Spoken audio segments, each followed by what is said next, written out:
Welcome to my channel electrical solution hub. তা আজকে mixture ছোটো বাটিগুলো দেখতে পাচ্ছি, এগুলো আজকে রিপেয়ার করব। তা প্রবলেমগুলো কী আছে আজকে দেখব। কি প্রবলেম, প্রথমে এর প্রবলেমগুলো দেখব। বাটিগুলো দিয়ে গেছে, এক একটা বাটি এক একটা কাস্টমার দিয়ে গেছে। তারপর হচ্ছে এটা প্রচণ্ড ঢাকঢাক করছে, জল পড়ছিল প্রচণ্ড, ঢাকঢাক করছে। এটাও সেম প্রবলেমটা বোঝা গেল। এটাতেও সেম দেখতে পাচ্ছ, কাঁটাটা একদম আগে পিছন, সামনে আর পিছনে সেম। এই বাটিটাও দেখব সেম, সবগুলো কাঁটাগুলো লুজ হয়ে গেছে। হয় যে বুশ আছে, বুশগুলো হয় বড় হয়ে গেছে, নাহলে বুশ ভেঙে গেছে। যাই হোক, তা প্রথমে যে কোনো একটা বাটি, তিনটে বাটিরই সেম প্রবলেম। তা প্রথমে এই বাটিটি খুলে দেখব। দেখতে পাচ্ছ বন্ধুরা, এই যে আমাদের যে পিছনের যে কাবলিনটা আছে, এটা ডান দিকে ঘোরালে এটা খুলে যাবে। ডান দিকে উল্টো প্যাচ থাকে, ডান দিকে ঘুরে খুলে গেল।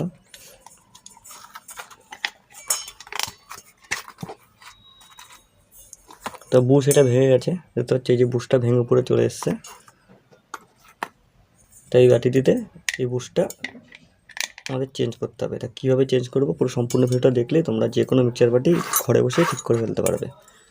তাই এই যে তিন মাথা যে স্ক্রুড্রাইভারগুলো আছে, স্ক্রুড্রাইভারগুলো দিয়ে এই তিনটে যে স্ক্রু আছে, তিনটে স্ক্রু প্রথমে খুলে নিতে হবে।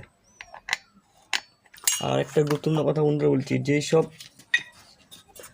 বাটির বেস ঢালাই বেস থাকে, যেগুলো ঢালাই, যেগুলো কাস্টিং লোহা, সেসব বাটিগুলো সহজে এই বুশগুলো পরিবর্তন বা চেঞ্জ করা যায়। আর যেসব বাটিগুলোতে প্লাস্টিকের বডি থাকে, এই বুশগুলো খারাপ হলে কিন্তু বুশগুলো চেঞ্জ করা খুবই কঠিন, পুরো বেসটা তখন চেঞ্জ করতে হয়। তা এই বাটিতে ঢালাই কাস্টিং আছে, লোহা কাস্টিং, তাই এটা আমি বুশ চেঞ্জ করে দিতে পারবো। এই বাটিটাও কাস্টিং লোহা আছে, এই বাটিটাও কাস্টিং লোহা আছে। তাই যখনই কোনো মিক্সচার বাটি কেনা হবে, কিনলেই তোমরা সবসময় কাস্টিং লোহা বাটি দেখে বেসটা কিনতে হবে। কারণ প্লাস্টিকের বেসও কিনতে পাওয়া যায়, পরবর্তীকালে রিপেয়ারিং করতে খুবই অসুবিধা, এবং নতুন বাটি কিনতে হয় বা বেস চেঞ্জ করতে হলে অনেক খরচা হয়ে যায়। এই যে তিনটে স্ক্রু আছে, তিনটে স্ক্রু প্রথমে খুলে নিচ্ছি।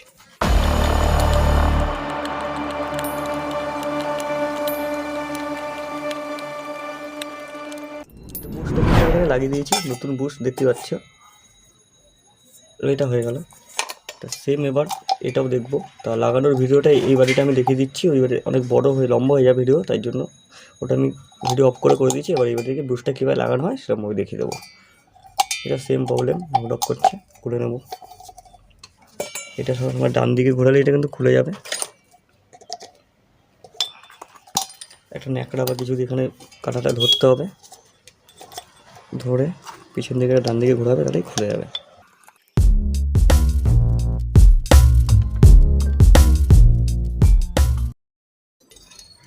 তিনটে স্ক্রু খুলে নিয়েছি, তা বেসটা বেরিয়ে গেছে দেখতে পাচ্ছ।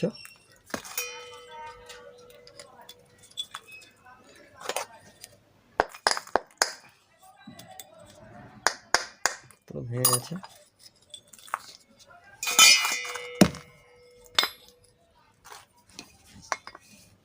ভাঙা বুশটা খুলে নিচ্ছি।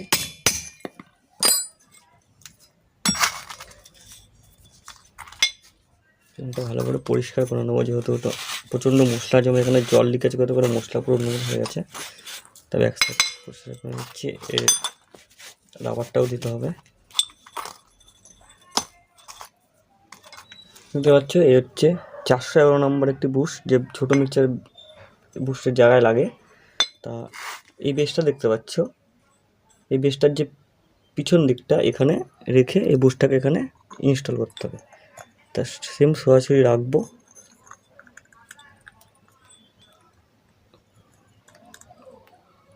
বুশটা রেখে আমরা এখানে এটাকে ইনস্টল করে দেবো। এখানে ভিতরটা ঢুকে দিলে বুশটা লেগে যাবে, সামান্য ব্যাপার।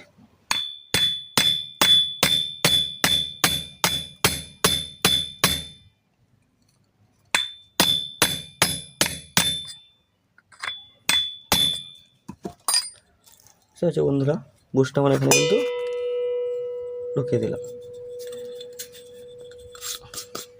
এই রাবারটা এখানে ছিল, রাবারটা সেই তিনটে যে স্ক্রু আছে, এখানে তিনটে স্ক্রু ছিদ্র আছে, পুরো মিলিয়ে এবার আমার যে বাটিটা আছে, বাটিটার 3খানা স্ক্রু আছে, সেম ঘুরিয়ে দিলে যে পুরো দেখতে পাচ্ছ পুরো মিলে যাবে।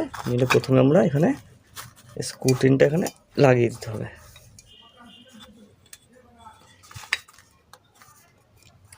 যেরকমভাবে খুলেছিলাম এই 3টে স্ক্রু ঠিক সেরকমভাবে আবার লাগিয়ে দেবো।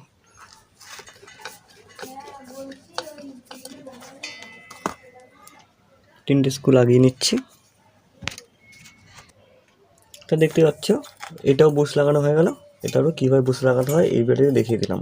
তার নেক্সট স্টেপ যেটা থাকবে, তারপরে তোমার দেখতে হবে এখন এই বাটিটা সেম বুশটা লাগিয়ে নিচ্ছি, তারপরে কীভাবে কাটাগুলো লাগাতে হবে।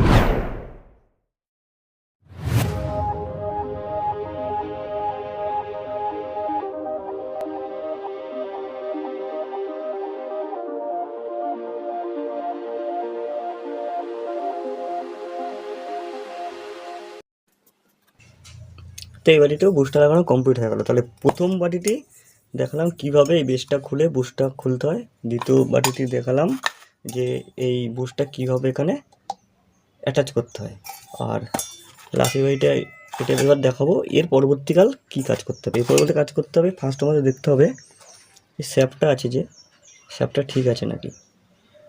শ্যাপটা ঠিক আছে নাকি দেখার জন্য ভালো করে চোখে দেখতে হবে, বা এমআরআই পেপার, সরু যে এমআরআই পেপার আছে সিস কাগজ, ভালো করে এটা পরিষ্কার করে নিতে হবে শ্যাপগুলো।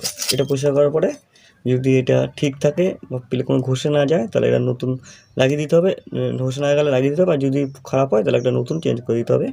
এই থ্রেডটা দেখতে হবে ঠিক আছে নাকি, উপরের নাটটা ঠিক আছে নাকি, এবং কি কাবলিন আছে, কাবলিনের থ্রেডটা আছে ঠিক আছে নাকি দেখতে হবে। এগুলো সব ভালো করে দেখে যদি ভালো থাকে লাগাতে হবে, নাহলে পরিষ্কার করে সুন্দর করে ফিটিং করতে হবে, নাহলে নতুন লাগিয়ে দিতে হবে। তা প্রত্যেকটা ফিটিংস আমি ভিডিও অনেক বড় হয়ে যাচ্ছে, তাই লাস্ট যে বাটিটা আছে এই বাটিটায় ফিটিংসটা করে তোমাদেরকে দেখে দিচ্ছি। তাহলে এই সেমভাবে ওই বাটিগুলো ফিটিংস হয়ে যাবে। তা যেহেতু ওয়াশারগুলো আমি প্রথমে নিয়ে নিলাম, সিজ কাগজতে ভালো করে ঘষে দেখবো আমার যে শ্যাপটা ঠিক আছে নাকি।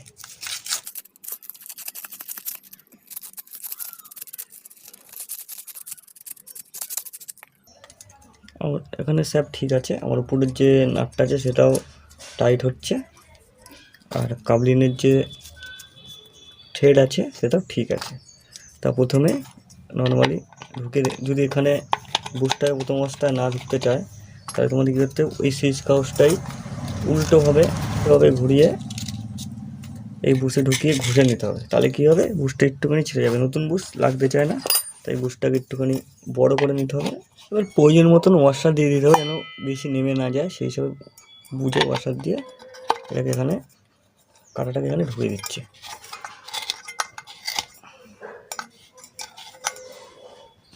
এটা হচ্ছে আর পিছনে যে বাতিটা আছে এখানে একটু ওয়াশার দিয়ে দিতে হবে করে, যে কাবলিনটা আছে কাবলিনটা লাগিয়ে দেবো। এটা ঠিক বিপরীত দিকে টাইট হবে, বাঁ দিকে টাইট হবে।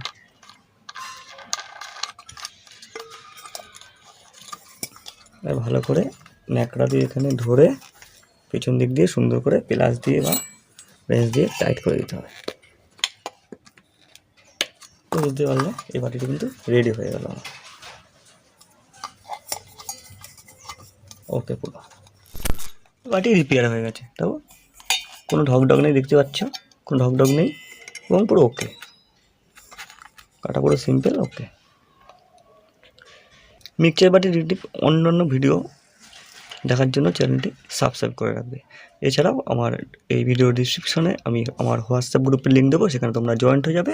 নানা রকমের রিপেয়ারিং ভিডিও তোমরা ওখানে শিখতে পারবে ইলেকট্রিক্যাল। চলো টাটা, বাই বাই, দেখা হবে পরে আরেকটি গুরুত্বপূর্ণ ভিডিওতে। সবাই ভালো থাকবে, সুস্থ থাকবে।